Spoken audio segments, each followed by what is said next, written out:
너 재산 있잖아. 100억? 70 넘은 남자한테 40대 여자가 진심으로 반한다? 그건 드라마에나 나오는 얘기야. 세린 씨는 그런 사람 아니야. 너는 그렇게 믿겠지. 하지만 내 자식들은 절대 그렇게 안 믿을 거다. 괜한 사람 만났다가 자식들이랑 원수 된다. 70대에 찾아온 운명 같은 사랑, 선녀가 내려온 걸까요? 사연 시작 전 무료로 가능한 구독과 좋아요를 부탁드립니다. 한 분 한 분의 구독과 좋아요는 제게 큰 힘이 됩니다. 2027년 겨울 서울 강북의 다세대 주택 4층. 이곳에 72세 박철수 씨가 혼자 살고 있습니다. 겉으로 보기엔 평범한 노인입니다. 하지만 그에겐 부동산과 주식, 예금을 합쳐 100억 정도 되는 재산이 있습니다. 12년 전 아내가 세상을 떠난 뒤 평생 모은 돈입니다. 그런데 이상합니다. 자식들은 명절에도 잘 오지 않습니다. 전화도 한 달에 한두 번. 아버지, 건강하시죠? 그 한마디면 끝입니다. 어느 겨울날 저녁, 철수는 혼자 치킨을 시킵니다. 양념 반, 후라이드 반. 둘이 먹으라고 시킨 치킨이지만 그 둘이 없습니다. 니야, 치킨은 양념 반, 후라이드 반이지. 둘이 먹다 하나 죽어도 모른다더니 근데 하나가 없네. 바로 그때 초인종이 울립니다. 딸 수진입니다. 아빠 나야. 우리 딸 왔구나. 어여 와라. 수진은 아버지의 표정이 평소와 다르다는 걸 느낍니다. 아빠, 오늘 무슨 좋은 일 있어? 얼굴이 환해 보이는데? 철수는 잠시 망설입니다. 하지만 더 이상 숨길 수 없습니다. 수진아, 아빠가 좋은 사람이 생겼다. 수진의 젓가락이 멈춥니다. 좋은 사람? 그게 무슨? 이름은 윤세린. 42살이야. 나랑 30살 차이네. 30살. 수진은 계산을 합니다. 큰오빠보다 6살 어린 여자입니다. 42? 그럼 정우 오빠보다 어리잖아. 아빠 농담이지? 장난 아니다. 컨설팅 회사하고 말도 조심스럽고 너희 엄마 떠난 뒤로 그렇게 내 얘기 들어준 사람이 처음이야. 수지는 복잡한 표정입니다. 아버지의 외로움을 누구보다 잘 압니다. 하지만 오빠들의 반응도 눈에 선합니다. 오빠들한테 말하면 가만히 있지 않을 텐데. 나도 안다. 근데 수진아, 아빠도 아직 사람이야. 며칠 후 철수는 경로당에서 40년 지기 최노인을 만납니다. 야, 박철수. 요새 얼굴에 기름기가 돌던데? 설마 연애라도 하나? 연애는 무슨 그냥 말동무 하나 생긴 거지 뭘 나이가 몇인데? 42살이다 이놈아. 최노인이 장기하를 떨어뜨립니다. 뭐? 42? 내 큰아들이 48이잖아. 내 애인이 큰아들보다 6살 어리다고. 경로당이 조용해집니다. 모두가 철수를 바라봅니다. 나도 알아. 그래도 나도 한 번쯤은 누군가한테 필요한 사람이고 싶어. 최노인은 한숨을 쉽니다. 야, 너 재산 있잖아. 100억? 70 넘은 남자한테 40대 여자가 진심으로 반한다? 그건 드라마에나 나오는 얘기야. 세린 씨는 그런 사람 아니야. 너는 그렇게 믿겠지. 하지만 내 자식들은 절대 그렇게 안 믿을 거다. 괜한 사람 만났다가 자식들이랑 원수 된다. 일주일 후 철수는 자녀들을 모두 집으로 부릅니다. 큰아들 정우와 며느리 미정, 딸 수진, 막내 민호. 오랜만에 한 상에 둘러앉은 가족들. 잘 들어라. 나 좋은 사람 만났다. 이름은 윤세린, 42살이고 컨설팅 회사 하는 분이야. 정적이 흐릅니다. 큰아들 정우가 먼저 입을 엽니다. 저보다 6살 어린 분이요? 아버지, 그게 말이 됩니까? 며느리 미정의 목소리가 낮게 깔립니다. 아버님과는 30살 차이시네요. 막내 민호는 당황합니다. 아버지, 외로우셔서 그러시는 거면 저희가 더 자주 올게요. 철수의 목소리가 높아집니다. 12년 동안 쌓인 외로움이 터져 나옵니다. 외로우면 사람 만나면 안 되냐? 너희는 다 부부 있고 자식 있고 나만 집에 오면 불 꺼진 방에서 TV만 본다. 명절 때 말고 너희 언제 왔냐? 정우는 표정을 바꾸지 않습니다. 그 나이에 100억 재산 있는 노인한테 42살 여자가 붙었다? 누가 봐도 이상한 상황 아닙니까? 너 지금 세린 씨 모욕하는 거냐? 전 사실을 말하는 겁니다. 아버지는 사랑에 눈이 멀었다고요.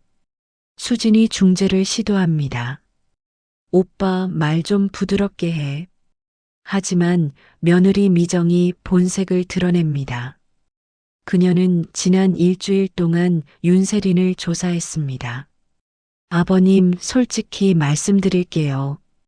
윤세린 씨 3년 전에 사업 투자 실패로 5억 넘게 날렸어요. 이혼도 했고요. 배우자가 되면 상속 1순위예요. 저희보다 먼저요. 철수의 얼굴이 굳습니다. 그래서 그게 뭐가 어때서? 수진이 반박합니다. 형님, 그건 너무 계산적인 거 아니에요? 수진 씨는 이혼했잖아요. 당장 집도 없고, 혹시 속으로는 아버님 재산이 더 절실한 쪽은 수진 씨 아닐까요? 공기가 싸늘해집니다. 형님, 지금 저보고 도둑 신보라는 거예요? 전 상황을 객관적으로 말한 겁니다. 정우가 차갑게 말합니다. 아버지, 결혼은 절대 안 됩니다. 법적으로 배우자 관계는 안 돼요. 철수는 자녀들을 하나하나 바라봅니다. 그래, 결국 돈 얘기구나. 너희 아버지가 외로운지 행복한지는 중요하지 않고 나가라. 다들 나가. 자녀들이 하나둘 나갑니다. 문이 닫힙니다. 철수는 혼자 남습니다. 내가 평생 뭘 위해 산 걸까? 일주일 후 철수는 다시 자녀들에게 연락합니다. 세린 씨 만나고 싶어 하더라. 직접 만나서 얘기하자고. 카페에 모인 사람들, 철수와 자녀들, 그리고 마지막으로 들어오는 윤세린. 단정한 옷차림에 조심스러운 태도입니다. 처음 뵙겠습니다. 윤세린입니다. 형식적인 인사가 오갑니다. 하지만 분위기는 얼음장입니다. 미정이 첫 질문을 던집니다. 세린 씨, 나이가 42이시라고요? 우리 남편보다 6살 어리시네요. 네. 저도 알고 있습니다. 나이 차이가 크다는 것도 사회적 시선도요. 그런데도 만나시는 이유가 뭡니까? 같이 있으면 편합니다. 아버님이 제 얘기를 들어주시고 저도 아버님 얘기를 듣는 게 좋고요. 정우가 냉정하게 파고듭니다. 아버지 재산이 얼마나 되는지 들어보셨습니까? 대략은 알고 있습니다. 아버님이 감추지 않으셨으니까요. 그럼 결혼 얘기도 오갔나요? 네. 아버님이 먼저 말씀하셨습니다. 하지만 저는 쉽게 대답하지 못했어요. 왜요? 무서웠습니다. 가족분들이 어떻게 생각하실지. 수진이 조심스럽게 묻습니다. 혹시 우리 아빠 재산 때문에 만나시는 거 아니죠? 아닙니다. 하지만 제가 아무리 말해도 여러분은 믿지 않으실 거예요. 그럼 어떻게 증명하시겠습니까? 시간으로 증명하는 방법밖엔 없을 것 같습니다. 미정이 비웃습니다. 결혼하시면 법적으로 재산 절반이 넘어가는데요. 그래서 저는 결혼 안 하겠다고 말씀드렸습니다. 모두가 놀랍니다. 세린 씨, 아버님 미안해요. 전 진심이에요. 저는 아버님께 돈 한 푼 바라지 않습니다. 법적 배우자가 되지 않아도 괜찮아요. 그냥 옆에 있고 싶을 뿐입니다. 정우가 차갑게 말합니다. 그건 지금 하시는 말씀이고 나중에는 어떻게 될지 모르죠. 그날 저녁 자녀들끼리만 다시 모입니다. 아버지는 지금 완전히 이성을 잃으셨어. 72살에 42살 여자랑 연애라니. 근데 형, 세린 씨 말은 좀 진심처럼 들리던데. 미정이 끼어듭니다. 저런 게 제일 무서운 거예요. 저 여자 3년 전에 5억 날렸어요. 그런 사람이 갑자기 70대 노인한테 나타났다고요? 수진이 반박합니다. 형수님, 아빠가 정말 행복해 보이던데요. 12년 동안 혼자 사셨어요. 수진 씨는 순진하시네요. 법적으로 배우자가 되면 상속 1순위예요. 그래서요? 형수님은 아버지보다 돈이 더 중요해요? 아버님을 지키는 게 저희 의무 아닙니까? 정우가 끼어듭니다. 우리는 현실을 봐야 해. 아버지가 돌아가시면 저 여자가 법적으로 절반을 가져간다고. 수진이 소리를 높입니다. 효도? 오빠가 아버지한테 언제 효도했어? 명절 때 잠깐 왔다가 가잖아. 그게 효도야? 내가 바쁜 거 너도 알잖아. 바쁘다고 아버지 외로움이 없어지는 거 아니잖아. 미정이 차갑게 말합니다. 수진 씨는 이혼하고 집도 없잖아요. 솔직히 아버님 재산 필요하시죠? 그래서 저 여자 편드는 거 아니에요? 수진의 얼굴이 하얗게 질립니다. 형수님, 지금 저한테 뭐라고 하시는 거예요? 사실을 말하는 거예요. 수진이 가방을 들고 일어섭니다. 더 이상 못 듣겠어요. 아버지가 사람인 건 생각 안 하시네요. 수진이 나갑니다. 문이 쾅 닫힙니다. 며칠 후 철수는 세린과 산책을 합니다. 세린 씨, 나 결정했어. 재산 절반을 세린 씨한테 줄 거야. 세린이 놀라 멈춰섭니다. 아버님, 무슨 말씀이세요? 내가 죽기 전에 고마운 사람한테 주고 싶어. 아버님, 안 돼요. 자녀분들이랑 완전히 틀어져요. 이미 틀어졌어. 애들은 날 재산 관리해야 할 사람으로만 봐. 며칠 후 철수는 홀로 은행을 찾아갑니다. 이 아파트랑 예금 일부 절반은 윤세린 씨 이름으로 옮기고 싶습니다. 은행 직원이 당황합니다. 가족분들과 상의하셨나요? 그 사람들한테 물으면 평생 못하지요. 내 재산인데 내가 결정 못합니까? 증여 계약서가 만들어집니다. 재산 절반, 약 50억 원어치를 윤세린에게 증여한다는 내용입니다. 세린 씨는 날 배신하지 않을 거야. 내가 믿는 유일한 사람이니까. 그런데 이 사실이 새어나갑니다. 이틀 후 미정에게 전화가 옵니다. 뭐라고요? 증여 서류를 만들었다고요? 50억을? 미정은 즉시 정우에게 전화합니다. 여보, 큰일 났어. 아버님이 윤세린한테 재산 절반 넘기는 서류 만들었대. 1시간 후 철수의 집. 정우가 서류를 들고 들어옵니다. 이게 뭡니까, 아버지? 그래, 맞다. 세린 씨한테 줄 거다. 아버님, 정신 차리세요. 50억이 얼마나 큰 돈인지 아세요? 내 돈이다. 내가 주고 싶은 사람한테 주는 거다.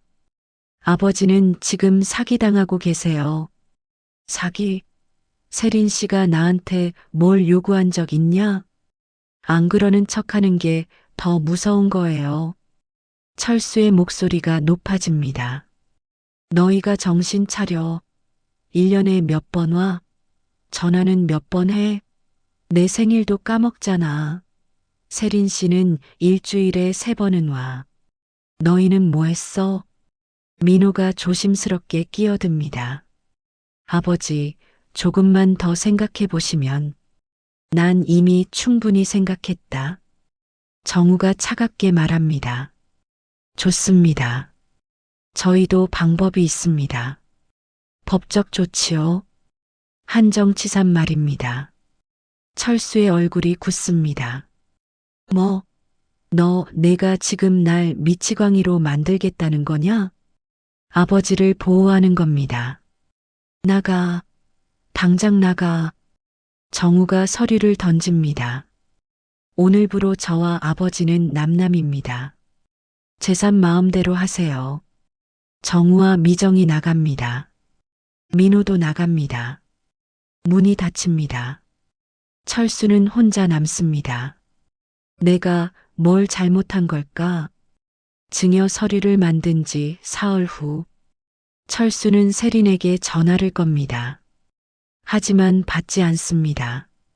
다시 걸어도 꺼져 있습니다. 이상하네. 세린 씨가 연락이 안 되네. 철수는 세린의 사무실로 갑니다. 하지만 문이 잠겨 있습니다. 대표님이요? 며칠 전부터 안 나오세요. 급한 일이 있다고. 철수의 가슴이 철렁합니다. 그날 저녁 미정에게서 전화가 옵니다. 윤세린 씨 어디 계세요? 증여 서류 가지고 사라졌다는 소문이 있던데요. 역시 사기였네요. 철수는 전화를 끊습니다. 손이 떨립니다.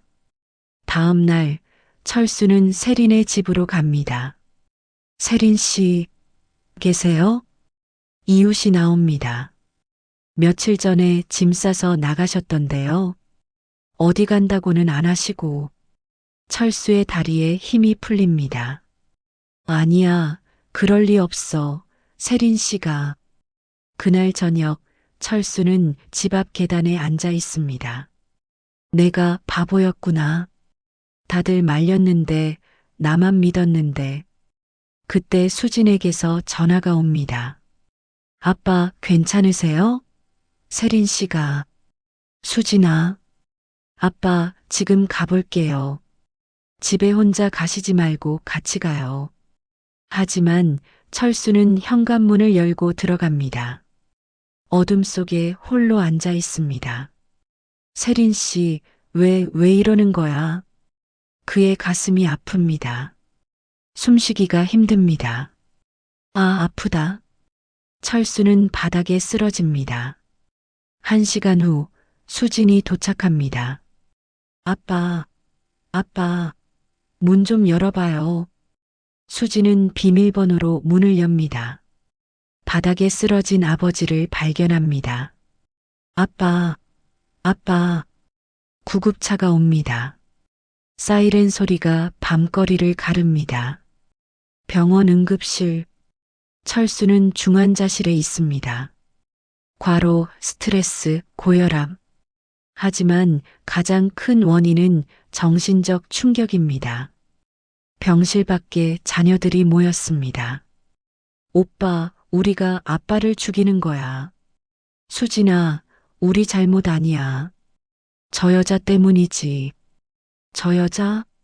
우리도 똑같잖아. 우리도 아빠 재산만 생각했잖아. 미정이 차갑게 말합니다. 윤세리는 50억 들고 도망쳤어요. 우리가 옳았던 거잖아요. 옳았다고? 아빠가 저렇게 쓰러져 있는데? 정우가 중재합니다. 그만해, 둘 다. 지금 싸울 때가 아니야. 간호사가 나옵니다. 환자분 의식 돌아오셨어요. 가족분 한 분만 들어가세요. 수진이 들어갑니다. 철수는 산소 마스크를 쓰고 있습니다. 아빠, 수진이야. 세린 씨는 연락 왔니? 수진의 눈에서 눈물이 흐릅니다. 아빠, 아직이야. 조금만 기다려봐. 역시 나만 바보였구나. 다음 날 아침 병실 문이 조심스럽게 열립니다. 윤세린입니다. 얼굴은 창백하고 눈가는 부어 있습니다.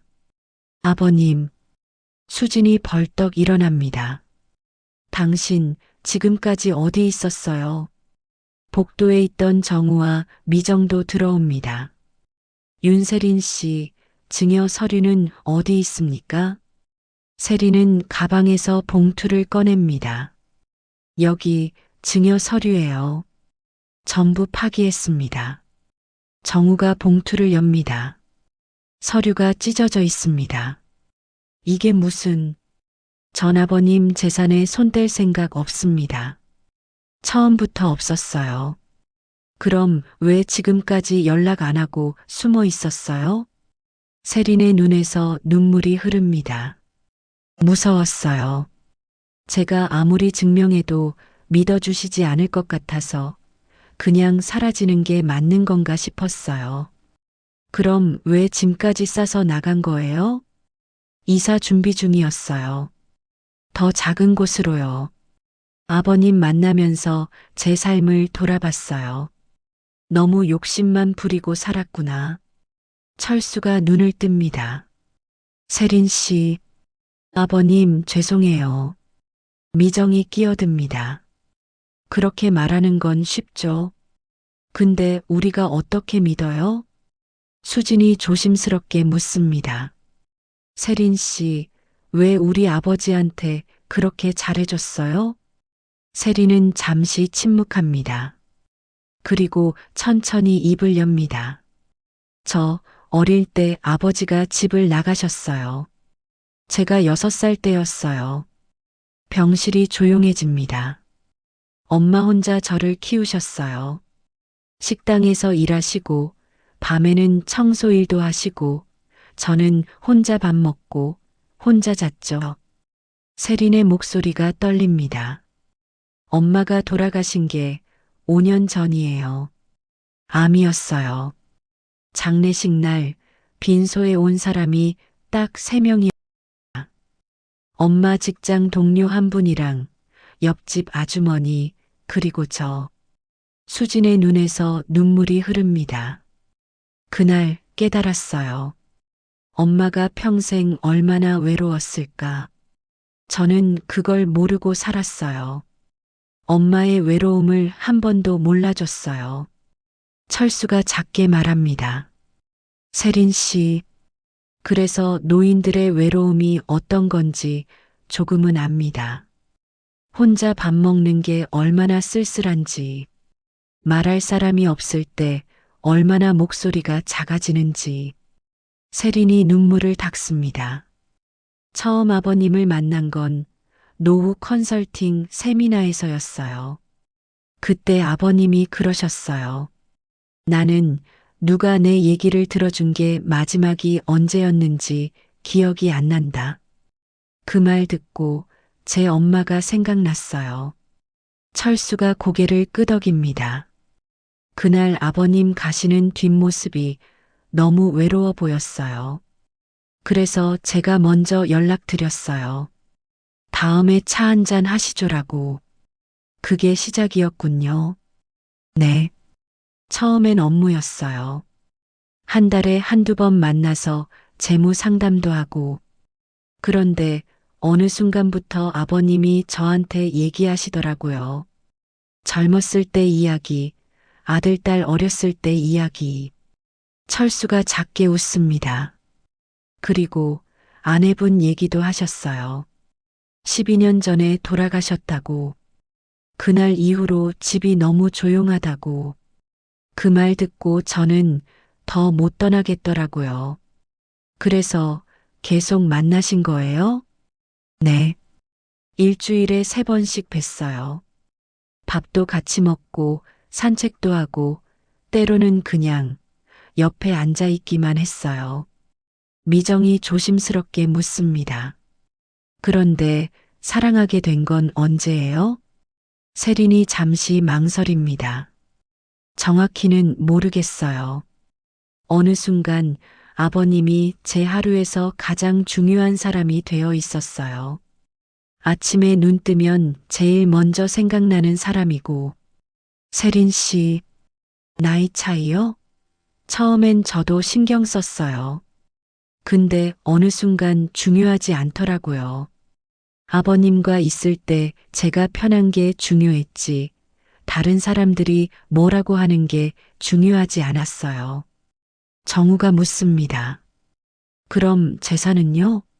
진짜 관심 없었어요? 세린이 정우를 똑바로 봅니다. 솔직히 말씀드릴게요. 관심 없었다고 하면 거짓말이에요. 100억이라는 돈 모를 수가 없죠. 저도 사람이니까요. 미정의 표정이 굳습니다. 하지만 세리는 말을 잇습니다. 근데 그게 제가 아버님을 만나는 이유는 아니었어요. 만약 돈 때문이었다면 진작에 결혼하자고 졸랐을 거예요.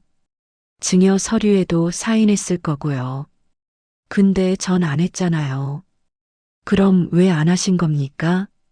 아버님이 저 때문에 가족들이랑 멀어지는 게 싫었어요. 제가 아버님한테 위로가 되고 싶었지, 고통이 되고 싶진 않았거든요. 민호가 고개를 끄덕입니다. 그래서 결혼 안 하겠다고 하신 거군요. 네. 법적 배우자가 안 돼도 괜찮아요. 그냥 아버님 곁에 있을 수 있으면 그걸로 충분해요. 철수가 세린의 손을 잡습니다. 고맙다, 세린 씨. 내가 의심해서 미안해. 아니에요, 아버님. 제가 연락 안 해서 죄송해요. 수진이 눈물을 닦으며 말합니다. 세린 씨, 진심으로 미안해요. 우리가 너무 의심만 했어요. 정우도 고개를 숙입니다. 저도 죄송합니다. 제가 너무 계산적으로만 생각했습니다. 미정은 침묵합니다. 복잡한 표정입니다. 하지만 천천히 입을 엽니다. 세린 씨, 저도 너무 의심했어요. 죄송해요. 솔직히 아직도 100% 믿기는 어렵지만 그래도 아버님이 행복해 하시니까 그걸로 됐어요. 세린이 고개를 숙입니다. 감사합니다. 천천히 증명해 보일게요. 일주일 후 철수는 어느 정도 회복합니다. 어느 날 저녁 철수가 가족들을 모두 불러 모읍니다. 얘들아, 아버지가 결심한 게 있다. 나 세린 씨랑 결혼 안 한다. 세린이 고개를 들어 철수를 봅니다. 아버지, 그게 정말이십니까? 그래. 너희 말대로 나이 차이도 크고 내가 죽은 뒤를 생각하면 너희 마음도 이해가 된다. 그럼 헤어지시는 거예요? 아니, 헤어지진 않는다. 그냥 법적 부부가 안 되는 거지. 친구로 동반자로 옆에 있을 거야. 수진이 묻습니다. 아빠, 그래도 괜찮으세요? 철수가 깊은 한숨을 쉽니다. 너희가 다 떠나고 집에 혼자 있을 때 벽만 보고 있으면 문득 생각해. 나라는 사람은 이제 누구에게도 필요 없구나. 내가 내일 죽어도 아무도 모르겠구나. 아빠, 나이 들면 하루가 길어. 어떻게 보내야 할지 모를 만큼 길어. 그때 세린 씨가 내 얘기를 들어줬다. 누군가 내 말을 들어준다는 게 얼마나 큰 위로인지. 정우가 고개를 숙입니다. 아버지, 죄송합니다. 제가 너무 우리 입장만 생각했습니다. 미정이 눈물을 글썽이며 말합니다. 아버님, 저도 정말 죄송해요. 제가 너무 재산, 상속, 그런 것만 생각했어요. 미정아, 솔직해서 좋다. 나도 옛날 같았으면 나도 싫었을 거야. 그래도 이제 알았으면 됐다. 앞으로는 재산 얘기보다 사람 얘기를 먼저 하자. 민호가 말합니다. 아버지, 저도요. 저는 그냥 눈치만 보고 아무것도 안 했어요. 앞으로 더 자주 올게요. 민호야, 너는 착해. 앞으로는 내 생각을 좀 더 말해라. 철수가 수진을 봅니다. 수진아, 너는 아버지 마음을 제일 많이 이해해줬다. 고맙다. 아빠 앞으로 더 자주 올게. 일주일에 한 번은 꼭 올게. 철수가 세린을 봅니다. 세린 씨, 나 때문에 힘들게 해서 미안해. 결혼은 못하게 됐지만 그래도 옆에 있어 줄래? 세린이 눈물을 흘리며 고개를 끄덕입니다. 네, 아버님. 제가 아버님 곁에 있겠습니다. 법적 부부가 아니어도 괜찮아요. 제가 필요한 곳에 있는 게 중요하니까요. 철수가 자녀들을 둘러봅니다. 앞으로 한 가지만 약속하자. 중요한 일은 혼자 결정하지 말고 너희랑 상의한다.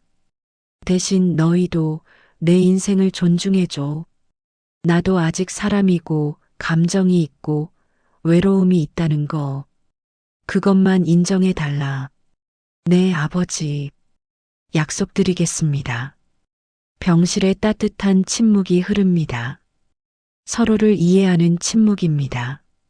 한 달 후, 철수는 퇴원합니다. 집으로 돌아오는 날, 거실에는 특별한 풍경이 펼쳐집니다. 작은 상 위에 찌개와 반찬들이 가득합니다.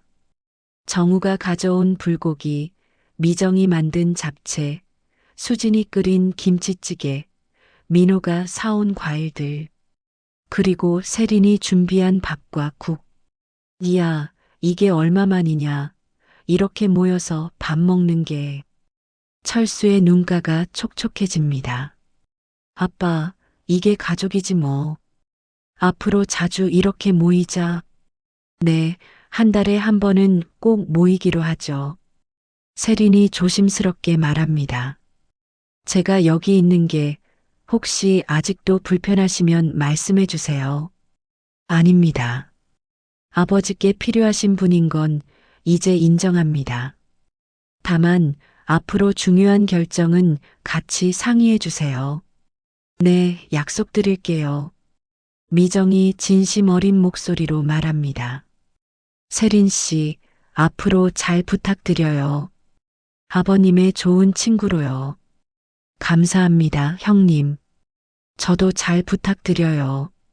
민호가 밝게 웃으며 말합니다. 자, 그럼 우리 이상한 서류 같은 것 말고 이렇게 따뜻한 밥으로만 다시 모입시다. 그래. 그게 제일 좋다. 식사가 시작됩니다. 젓가락 소리, 웃음소리, 대화 소리가 거실을 채웁니다. 12년 만에 처음으로 이 집이 진짜 집처럼 느껴집니다. 아빠, 국 한 그릇 더 드실래요? 그래. 우리 딸이 끓인 국은 또 먹어야지. 세린이 철수의 빈 접시를 보고 반찬을 덜어줍니다. 철수가 고맙다고 미소 짓습니다. 아버지, 다음 주에 건강검진 예약해 드렸어요. 제가 같이 가겠습니다. 그래, 바쁠 텐데. 아닙니다. 이제는 시간 내겠습니다. 저도 주말마다 놀러 올게요, 아버지. 같이 경로당 가요. 그래, 좋다. 저녁 식사가 끝나갈 무렵 철수가 천천히 입을 엽니다. 얘들아, 아버지가 한 말씀만 할게. 모두가 철수를 봅니다. 이번 일로 많은 걸 깨달았다. 나이 들면서 돈만 모으면 행복할 줄 알았어. 근데 아니더라. 돈은 외로움을 못 채워. 수진이 아버지의 손을 잡습니다. 세린 씨를 만나면서 다시 사람이 된 것 같아. 12년 동안 그냥 숨만 쉬고 있었는데 세린 씨 만나고 나서 다시 살아있다는 느낌이 들었어. 아버님, 그리고 너희들도 이번 일로 아버지가 얼마나 외로웠는지 알아줬잖아. 그것만으로도 고맙다. 정우가 눈시울을 붉힙니다. 아버지, 앞으로는 외롭지 않으시게 하겠습니다. 그래. 근데 너희도 바쁜 거 안다. 그러니까 세린 씨가 평일엔 같이 있어주고 너희는 주말에라도 가끔 와라. 그럼 아버지는 충분히 행복하다. 미정이 물어봅니다. 아버님, 제사는 어떻게 하실 생각이세요? 모두가 긴장합니다. 하지만 철수는 담담하게 대답합니다. 유언장 쓸 거다. 공증 받아서 너희 셋한테 공평하게 나눠주고 세린 씨한테는 글쎄 생각 좀 해봐야겠다. 아버님, 저는 정말 괜찮아요. 아니야. 세린 씨도 나한테 시간을 주잖아. 젊은 시간을. 그 시간이 제일 귀한 거야. 그러니까 뭔가는 남겨줘야지. 아버지 마음대로 하세요. 저희는 아버지 결정을 존중하겠습니다. 철수가 만족스러운 표정으로 고개를 끄덕입니다. 그래. 그럼 다음 주에 변호사 만나러 같이 가자. 네, 아버지.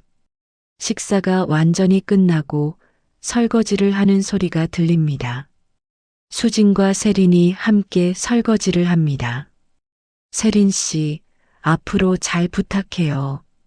아버지 잘 돌봐주세요. 수진 씨야말로 제가 가족분들께 인정받을 수 있도록 도와주셔서 감사해요. 인정이 아니라 그냥 진심이 보였어요. 세린 씨 진심. 그리고 아빠가 행복해 하시는 모습도요. 거실에서는 철수와 아들들이 대화를 나눕니다. 아버지, 경로당에서 친구분들한테 세린 씨 소개 안 해주셨어요? 아직? 다들 이상하게 볼까봐. 근데 이제는 해야겠다. 떳떳하게. 당연하죠. 떳떳하게 하세요. 그날 밤 모두가 돌아가고 철수와 세린만 남습니다. 아버님, 정말 괜찮으세요? 결혼 못하게 돼서. 괜찮아. 중요한 건 법적 부부가 아니잖아. 세린 씨가 내 옆에 있어주는 게 중요하지. 저도 이게 더 편해요. 가족분들도 부담 없으시고, 저도 부담 없고. 고마워요, 세린 씨. 내 인생으로 들어와줘서. 저야말로 감사해요, 아버님. 제 삶의 의미를 찾게 해주셔서. 두 사람은 조용히 창밖을 봅니다. 겨울이 지나가고 있습니다. 곧 봄이 올 것입니다. 100억 재산, 30살 차이의 연애, 사라진 여자, 증여 문서, 쓰러진 아버지. 드라마로만 있을 것 같던 일들이 어느 시골 출신 노인의 작은 거실에서 실제로 벌어졌습니다. 하지만 결국 이 이야기를 움직인 건 돈도, 서류도, 나이도 아니었습니다. 서로의 외로움을 인정하는 마음이었습니다. 우리는 종종 있습니다. 부모님도 여전히 한 사람의 인간이라는 것을, 나이가 든다고 해서 외로움을 느끼지 않는 건 아니라는 것을, 사랑받고 싶은 마음이 사라지는 건 아니라는 것을. 6개월 후, 박철수는 여전히 그 다세대 주택 4층에 살고 있습니다. 하지만 이제는 혼자가 아닙니다. 평일엔 세린이 와서 함께 시간을 보냅니다. 주말엔 자녀들이 찾아옵니다. 한 달에 한 번은 온 가족이 모여 밥을 먹습니다. 경로당 친구들도 이제는 세린을 반겨줍니다. 처음엔 수군거렸지만 시간이 지나면서 철수가 얼마나 행복해졌는지 보게 됐습니다. 야, 박철수. 내가 봐도 너 요새 10년은 젊어 보인다. 그래, 기분 탓 아닐까? 아니야, 진짜야. 사람이 사랑받으면 달라지는 거야. 철수는 유언장을 작성했습니다. 공증을 받았고 자녀들도 모두 확인했습니다. 재산의 60%는 자녀들에게 균등하게, 20%는 세린에게, 나머지 20%는 기부하기로 했습니다. 자녀들은 반대하지 않았습니다. 세린도 받아들였습니다. 모두가 납득하는 분배였습니다. 언젠가 당신의 부모님이 이런 말을 할지도 모릅니다. 나도 사람이다. 나도 아직 사랑받고 싶다. 그때 우리는 뭐라고 대답해야 할까요? 재산과 상속을 먼저 계산할 건가요? 세상 사람들의 시선을 먼저 걱정할 건가요? 아니면 그저 한 사람의 외로움을 먼저 안아줄 건가요? 정답은 없습니다. 하지만 한 가지는 분명합니다. 부모님의 재산을 지키는 것보다 중요한 건 부모님의 마음을 지키는 것입니다. 그분들이 인간으로서 존중받고 이해받고 사랑받는다고 느끼게 해드리는 것입니다. 나이가 든다는 것은 사랑할 자격을 잃는 게 아닙니다. 외로움을 느낄 권리를 잃는 것도 아닙니다. 오히려 더 많은 이해와 존중이 필요한 시기입니다. 얘들아, 다음 주 일요일에 또 모이자. 이번엔 내가 고기 살게. 네, 아버지. 저희가 먼저 가서 준비하고 있을게요. 아빠, 제가 상추랑 쌈장 챙겨갈게요. 저는 후식 과일이요. 아버님, 고기는 제가 미리 주문해 놓을게요. 좋아하시는 LA 갈비로요. 하, 그래. 고맙다. 그렇게 박철수의 거실은 다시 웃음으로 채워졌습니다. 12년 만에 처음으로 진짜 가족의 온기로 말입니다. 돈이 아닌 마음으로, 계산이 아닌 이해로, 의심이 아닌 신뢰로. 이 이야기는 한 노인의 이야기이지만 동시에 우리 모두의 이야기입니다. 언젠가 우리도 늙을 것이고 외로울 것이고 누군가의 따뜻한 말 한마디가 간절할 것입니다. 그때 우리 곁에 있어줄 사람이 있을까요? 우리의 이야기를 들어줄 사람이 있을까요? 답은 지금 우리가 만들어가고 있습니다. 난 이제 알았어. 행복은 큰 집이나 많은 돈이 아니라 내 얘기를 들어주는 누군가가 있다는 거구나. 내가 외로울 때 괜찮으세요? 라고 물어봐주는 사람이 있다는 거. 그게 전부구나. 오늘 저녁 당신의 부모님께 전화해 보시는 건 어떨까요? 아버지, 어머니, 요즘 어떠세요? 오늘 날씨 춥죠? 감기 조심하세요. 이번 주말에 제가 갈게요. 같이 밥 먹어요. 그 짧은 전화 한 통이 누군가의 하루를 따뜻하게 만들 수 있습니다. 누군가의 외로움을 조금이라도 덜어줄 수 있습니다. 사랑은 거창한 게 아닙니다. 옆에 있어주는 것, 이야기를 들어주는 것, 존재를 인정해주는 것, 그것이 전부입니다. 박철수는 이제 72세가 아닙니다. 사랑받는 한 사람의 남자이고 존중받는 한 사람의 아버지이고 행복한 한 사람의 인간입니다. 그리고 그것이 우리 모두가 바라는 모습 아닐까요? 세린 씨, 고맙습니다. 내 인생에 와줘서, 나를 다시 사람으로 만들어줘서, 저야말로 감사해요, 아버님. 제 삶의 의미를 찾게 해주셔서. 두 사람은 창밖을 봅니다. 겨울이 끝나가고 봄이 오고 있습니다. 새로운 계절이, 새로운 시작이 그들을 기다리고 있습니다. 어둠 속에서도 따뜻한 빛이 있듯이 외로움 속에서도 사랑은 찾아옵니다. 나이와 편견을 넘어서 의심과 계산을 넘어서 진심은 결국 통합니다. 당신의 부모님도 당신도 우리 모두는 사랑받을 자격이 있습니다. 나이가 많든 적든, 재산이 많든 적든, 외모가 어떻든, 사람은 누구나 사랑받고 존중받을 권리가 있습니다. 오늘 이 이야기가 여러분의 마음에 작은 울림을 남기길 바랍니다. 그리고 오늘 저녁 여러분의 부모님께 혹은 외로운 누군가에게 따뜻한 말 한마디를 건네시길 바랍니다. 괜찮으세요? 보고 싶어요. 사랑해요. 그 한마디가 누군가의 인생을 바꿀 수 있습니다. 아버지, 건배. 그래, 건배. 우리 모두의 행복을 위해.